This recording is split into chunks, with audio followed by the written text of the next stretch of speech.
एहसान इकबाल साहब का गिला ये है रसूल बख्श साहब कि जी उनसे तो आप लेते नहीं जवाब, तो बाकी सबकी आप गिले शिकवे चलाई जाते हैं। ये सही है? नहीं, मैं बिल्कुल समझता हूँ कि सही है, उन्होंने दुरुस्त कहा है कि अगर आप उनके खिलाफ हम्म। इल्जामात लगा रहे हैं और प्रेस कॉन्फ्रेंसेस भी उनके खिलाफ कर रहे हैं कि वो उसमें मुलविस हम्म। हूँ किसी केस में या ना हूँ, वो अलहदा बात है। लेकिन यह है कि उनके मौक़िफ़ तो सुनना जाना चाहिए।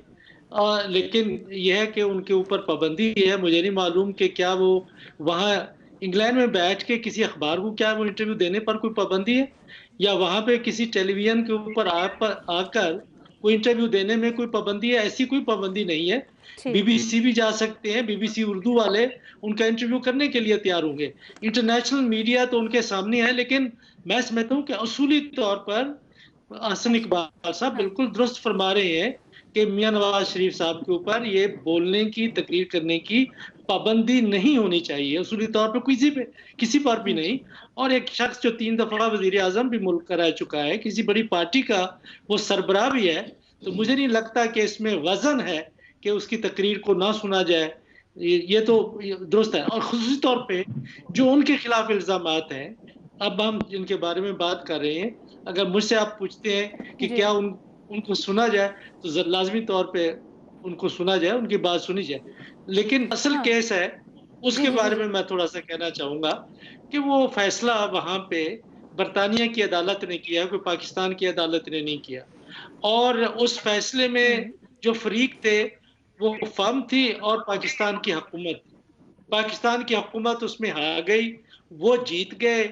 और उसमें मियां नवाज शरीफ साहब किस तरह अपने आप को जिम्मा करार देते हैं, तो जाहिर है कि उनकी तरफ से जो उजलत की गई, तेजी दिखाई गई, फिर मियां मोहतरमा मरियम नवाज साहिबा की तरफ से जलसे जुलूसों में, तो उस मसले को तो अवाम के सामने और मीडिया के अब ये सामने तो वो ले एग्जैक्टली हैं। हुकूमत एग्जैक्टली पाकिस्तान की हाँ। तरफ से तो ऐसा नहीं हुआ। अब हुकूमत पाकिस्तान या यही नैब मेरा ने तो सवाल है नहीं मजहर किया। अब्बास साहब। ठीक है, मजहर अब्बास साहब आपकी तरफ यही लेके आना चाहती हूँ। एहसन इकबाल साहब कहते हैं कि जी नवाज शरीफ साहब का है या जनरली मौकिफ लेना चाहिए उनका, लेकिन मौकिफ तो इस चीज के ऊपर स्पेसिफिकली उनका आ गया ना।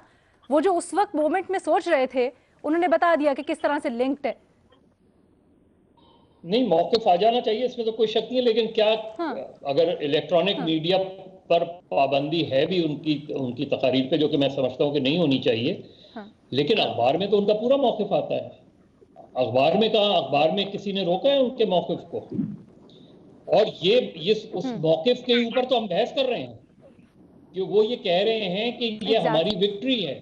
यही तो सवाल उठ रहा है कि एक ऐसी चीज जो आपकी विक्ट्री नहीं है, उसको आप अपनी विक्ट्री क्लेम कर रहे हैं विदाउट जस्टिफाइंग कि ये कैसे विक्ट्री हो गई आपकी यहाँ। और फिर उसके जवाब में जब सीओ को इंटरव्यू देता है, तो अब आप एहसन इकबाल साहब कह रहे हैं कि वो तो नैब जी। के क्लाइंट हैं। ठीक है।